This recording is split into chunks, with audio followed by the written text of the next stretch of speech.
actually still reeling from the Succession finale. I don't know when I'm gonna stop thinking about it, and I don't think I'm ever gonna stop talking about it though, because I'm gonna be on my deathbed and I'm gonna be like, guys, they really stuck that landing. Oh my god, the King Lear vibes, guys. Hi, hope you're well. Today I'm going to be reading some of Jeremy Strong's favourite books. I am a massive fan of Jeremy Strong, and my Twitter bio has been Jeremy Strong Hive 1 for like 2 years, since he won that Emmy like 2 years ago. Since then, he has actually lost that Emmy, but it's still been there because Jeremy Strong Hive still won. And we will win again at this year's Emmys. If we don't win, at least let it be Kieran, you know? Succession Hive, we will take an Emmy home. We'll take many Emmys home. Okay, the season was very good. So these recommendations are from his GQ video, where he talks about 10 things he can't live without. Really proves himself, in my opinion, to be like the pretentious man. Like, I feel like all the other guys who like come in to do this video are like, here's my film camera, my perfume. And he's like an absolute Chad who's like, how about my bark record that I've brought along here, guys? And like 10 books. You know, he wasn't allowed to bring that because that's like a whole other 10 things, but he's like, and let me go through my fucking collection of books that I love. And they're all like worn, so you know he's read them too. And it's like, by watching that, like, you just know the other guys don't understand is that like to be like truly pretentious is like you have to be able to be seen as like uncool. To like actually be quirky and interesting, you have to be willing to let people see you being earnest. And that's what Jeremy Strong really thrives at. And I want to know more about him. So I'm like, let me read some of the books that he recommends, because he was like so passionate about all of them. So I'm going to be reading 3 of his favourite books because I have time on my hands, but not that much time on my hands. And so there they are. Hopefully by reading them, I'll be able to like gauge what kind of person he is. And instead of the weird slandering article that New York Times wrote about him, saying that he was horrible. Like, he seems so nice, and everyone who's ever met him as a fan says that he's lovely, and so have some service workers, so you know that he must be a nice guy. Well, we should stan any celebrities. Standing celebrities is bad and not good for your health. Can you tell that I spend too much time on Twitter? I think maybe you can. So I'll be reading A Death in the Family. So this is actually a part of a collection of autobiographies, but by the same guy. It's not like a collection of lots of people's autobiography, by this one guy, and he's written like 6 different autobiographies of himself. I'm like, as a normal guy, that's a lot of autobiographies to write about yourself, in my opinion. Like, how much are you actually doing? It's sort of like in reference to and like working along with one of Proust's series, In Search of Time, which is actually also on Jeremy Strong's recommendation list of books that you should read, but I didn't want to read both of them because I was like, I can't be asked. And he says that this one is his favourite book out of the 2 of them, so like actually he says it's his favourite book overall, so I was like, definitely have to read this one. It's a Norwegian book, and I've never read any Norwegian translated fiction, so that's going to be interesting, but this is non-fiction, so I'm like, I don't know how that's going to turn out, because I feel like I don't know how much it's going to tell me about the culture if this is non-fiction, but still, I am excited to read this. Secondly, he recommends The Caretaker. He doesn't really say much about this one. This one is his favourite play, and I feel like that might be a bit of a cop-out because it's a play and not like a novel, but he had it in book form, okay? He brought that along and was like, this is my favourite play. So I'm going to read it because I've never actually read anything by Harold Pinter before, and I feel like that's kind of wrong, especially since I'm British. I don't really like read that many plays, like go to watch many plays, so I'm not that in like sync with drama as a whole. But there were like several different rooms in my university that were named after Harold Pinter, and it feels like wrong, but I've never read anything by him, so I'll give this one a shot. And lastly is Letters to a Young Poet by Rainer Maria Rilke. I don't actually know how to say it, but yeah, this book. I'm not sure if I got the right thing, because in his video, he actually has like a thicker book, but I checked.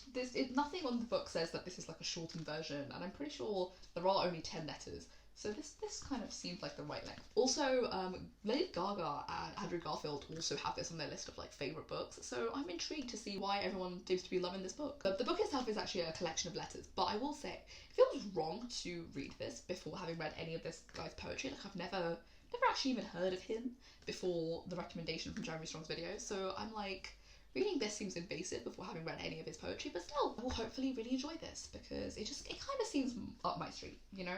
So I'm like 100 pages in, finally, and it is so dense for what is essentially an autobiography of this man.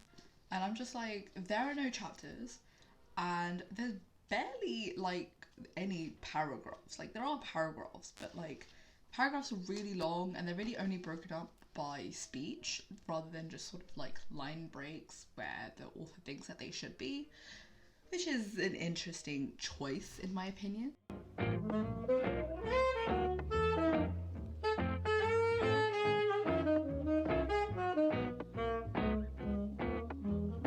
I feel like my room looks like a mess because it is a mess, but it is what it is, you know. So I'm like 2 acts, not chapters, into the play now. It's a pretty tragic play, like so far at least. Like at the end of the act, it's pretty dark and there's like a long monologue and you're like, oh, have to ruminate on this for a bit, so I've stopped so that I can perhaps take some time before I get to act 3, which is also a weird thing to do, I think, because plays, I don't know, plays do have stops in the middle. It's like, but plays just happen continuously, but then I'm like, no, they have intermissions in plays. Intermissions? Intermissions. Intermissions. How do you say that word? Anyway, intermissions. No, that's how you say it, yeah. Anyway, I like it. I think the cover is cool. Let's focus on the, I don't know. Anyway, I think the cover is cool and it's like okay. Like it's a very easy read because obviously the play is really quick to read. But also the characters are quite interesting, but I don't know why this would be your favourite play. I don't get that line of thinking. Because like even in terms of all the other tragic plays, especially all the tragic plays kind of coming out around this time when Harold Pinter was like writing, why would this be your favourite play? I think I'll have to read the rest of it and sort of like figure that out. Okay, so I have now finished reading all of the books. I have thoughts and opinions, as anyone should when they have finished reading something. Okay, let's talk about this one first. So Jeremy Strong calls this the most honest expression of life he's ever read.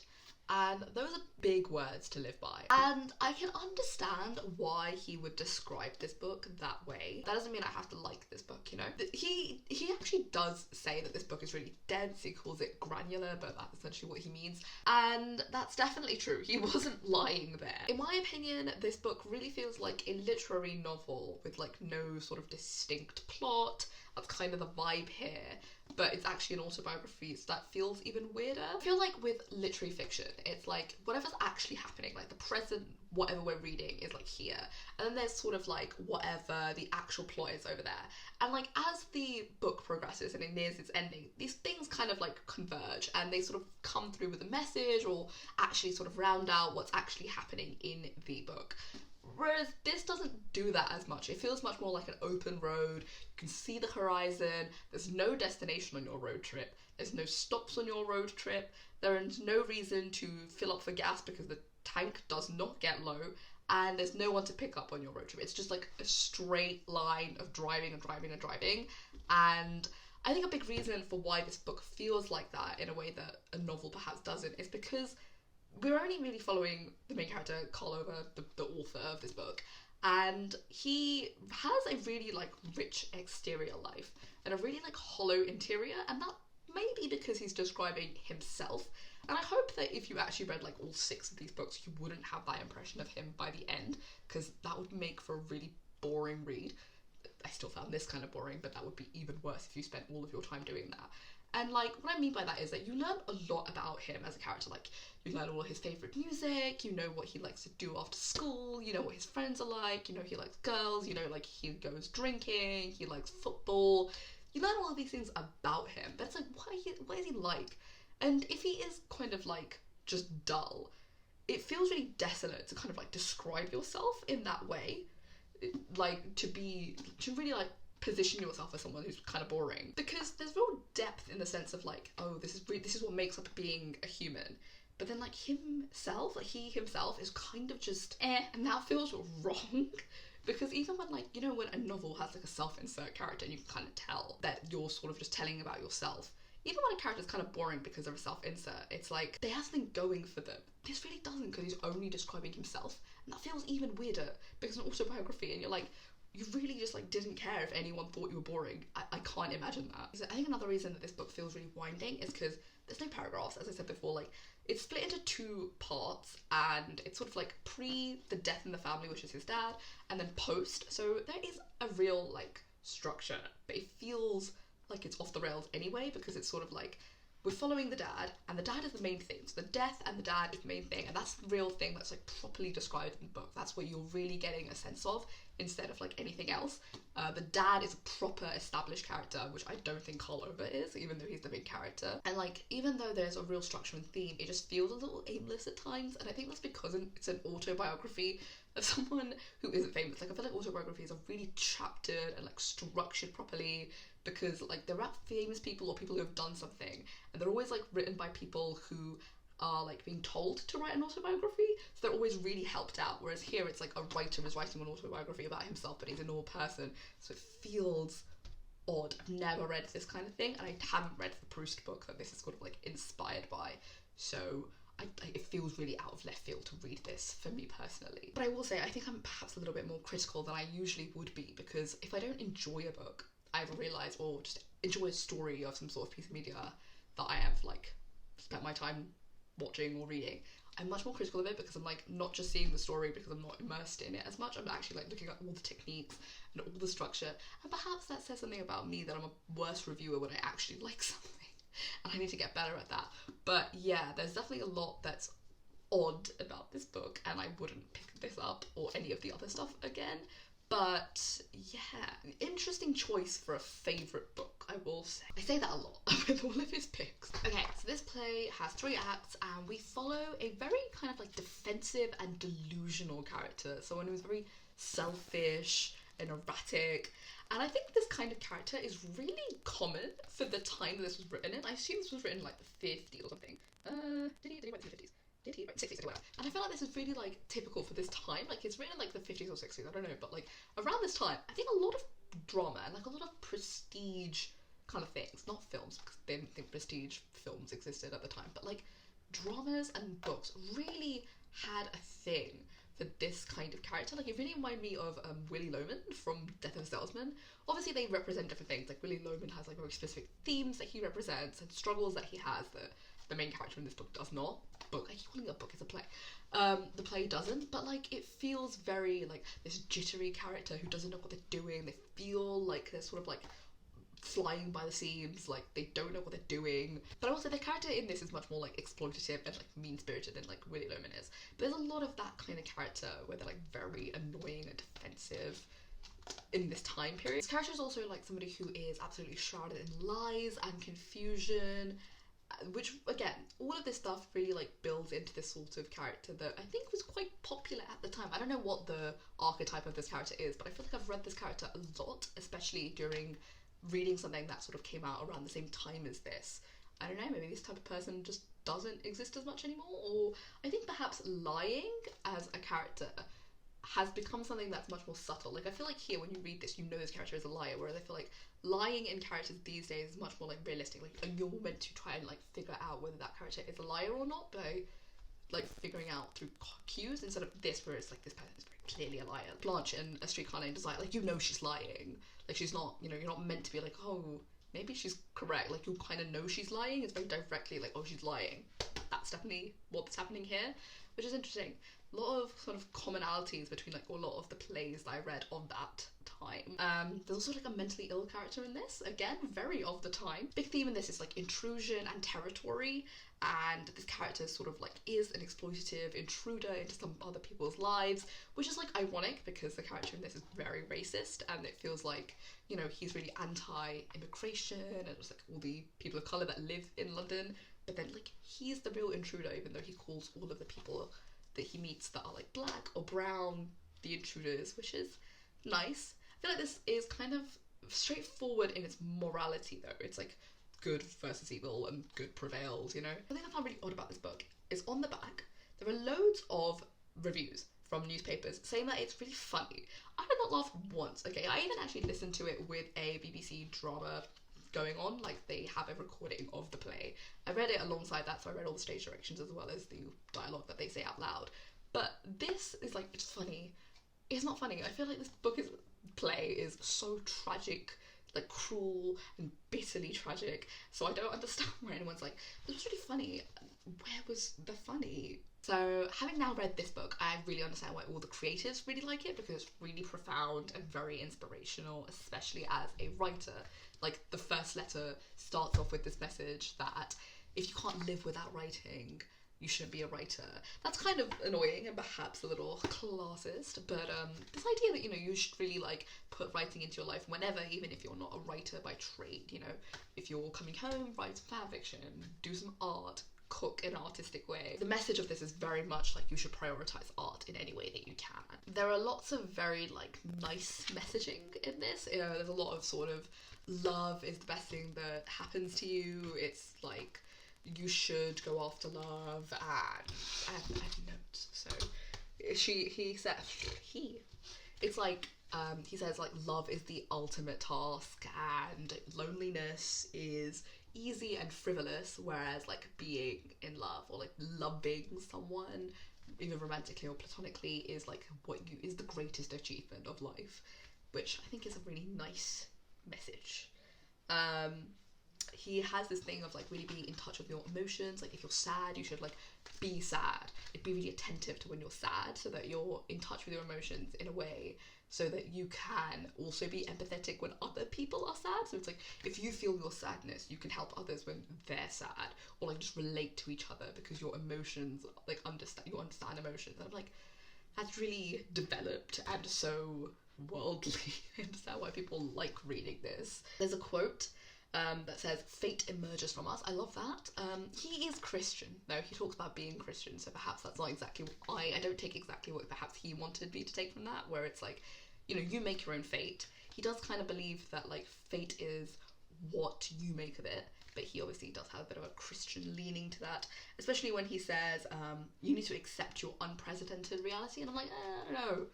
Like, babies have cancer, I don't know if I need to accept that. But he does have this idea of like, it is what it is, and I think that's nice, you know, like really being able to sort of soldier on even when it's like a bad time for you. And I think my favourite quote that he has is, "Everything that makes you more than you were beforehand in your best moments is right." I think that's a really nice line, and it's like near the end where he's just talking about if something makes you better in any which way, you need to indulge in it, you need to keep doing it, you need to keep it up, because anything that makes you better than you were before is something that is worth keeping in your life, and I like that. There's a lot of sort of uplifting, very inspirational stuff, especially about art, because he's writing to an artist who doesn't really have a lot of confidence, and sort of telling them that they should keep writing their poetry. Like, that must have been really nice to get from a person who's already a poet, so the person who's writing to wants to be a poet. But something about this book that's kind of random is that he's really anti-criticism. Like, he hates criticism. He's like, you can find art in any career, in any profession, if you just live your life. Like, living your life to the best that you can, to its fullest, is like, you can find that in any.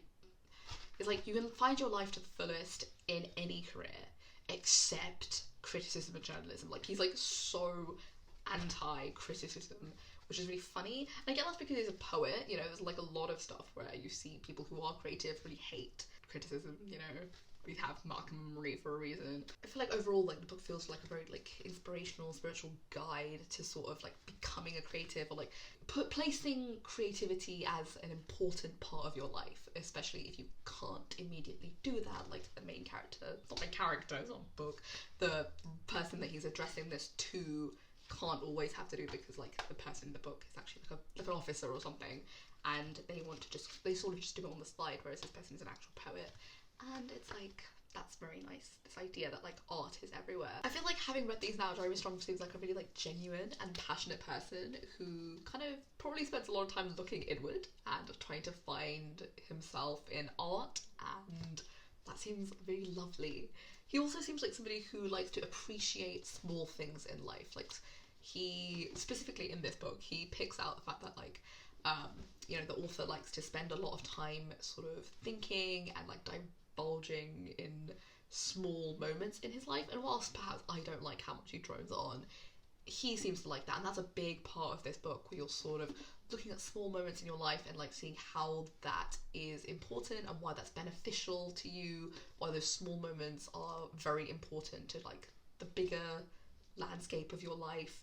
And that just seems like a really nice and kind thing to have in your mind. Like, even if perhaps I'm not the nicest and kindest, because I don't really like this book, that's definitely what I get from this. Sort of like, and especially this one, just very passionate and fascinated by art and all the small things in life that sort of establish art and can like bring forth his art, or just like art in general.